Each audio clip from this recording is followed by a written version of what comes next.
Ties of Kinship 6. I saw a news documentary a while ago, which I wanted to briefly discuss. It reported on the rise of drug trafficking and gangs, especially amongst the Muslim youth. In most cases, the first people that need to take responsibility and prevent this occurring are parents. Unfortunately, many parents point fingers and claim that school teachers, the police or the imams of mosques must keep the youth away from gangs and dealing drugs. Even though they all have a duty, but the primary and biggest duty lies with the parents. Parents must educate their children continuously on the bad effects of gangs and illegal drugs. How it ruins the lives of the people involved and those who are connected to them, such as their families. It is just like the Holy Prophet Muhammad, peace and blessings be upon him, advised in a narration found in Sahih Bukhari, number 2101. A bad friend is like a bad smell which infects their friends as well as others. The key to keeping the youth away from gangs is education from parents primarily and then from others, such as siblings and teachers. Parents must question the whereabouts of their children in a gentle way. They must inquire about who they are going out with, where they are going, and about their activities. They should even meet their children's friends to ensure they are suitable for companionship. If their children are in possession of expensive things which the parents did not purchase for them, they must question this. If children are questioned like this from a young age, they will get familiar with it and not become upset when they are questioned later on in their lives. This is the duty of parents, as indicated by the Holy Prophet Muhammad, peace and blessings be upon him, in a narration found in Sunan Abu Dawood, number 2928. Unfortunately, some parents believe their duty is only to earn wealth for their children. So they busy themselves with this, and neglect the more important duty of rightly guiding and keeping an active eye on their children.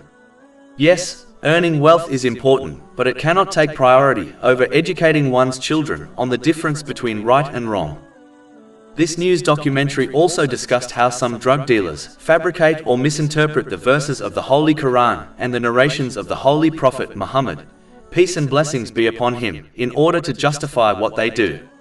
This is absurd, as Islam clearly prohibits anything which causes harm to oneself and others, such as dealing or taking illegal drugs. They even claim that selling illegal drugs to non-Muslims is acceptable. But this completely challenges the teachings of Islam, as a Muslim must treat everyone with kindness and respect, irrespective of their faith. In fact, one cannot be a true Muslim or a believer until they keep their verbal and physical harm away from a person and their possessions. This is confirmed in a narration found in Sunan and Nasai, number 4998. If a Muslim does not have permission to disrespect the gods of other religions, how can Islam encourage Muslims to mistreat people from other faiths? Chapter 6 Al-An'am, verse 108. And do not insult those they invoke other than Allah, lest they insult Allah in enmity without knowledge. Behaving in this manner was in fact something the previous nations did, and Allah, the Exalted, harshly criticized them over it. Chapter 3 Ali Imran, verse 75. And among the people of the scripture is he who, if you entrust him with a great amount of wealth, he will return it to you. And among them is he who, if you entrust him with a single coin, he will not return it to you unless you are constantly standing over him demanding it.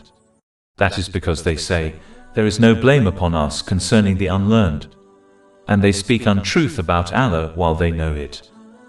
If the Holy Prophet Muhammad, peace and blessings be upon him, stressed the good treatment of animals in many narrations, such as the one found in Sahih Bukhari, number 3318, how can Islam give permission to mistreat humans? Educating one's children will prevent them from being duped into believing and acting on evil statements and advice. This education begins at home. Parents must step up and fulfill this duty. Only then does this duty extend to others, such as school teachers. A parent will be exonerated on the Day of Judgment if they fulfill this duty, irrespective of how their child chooses to behave. But if they fail this duty, they will be held accountable in both this world and the next. Over 400 free ebooks, audiobooks, infographics, podcasts and blogs available on our website, www.shakepod.com.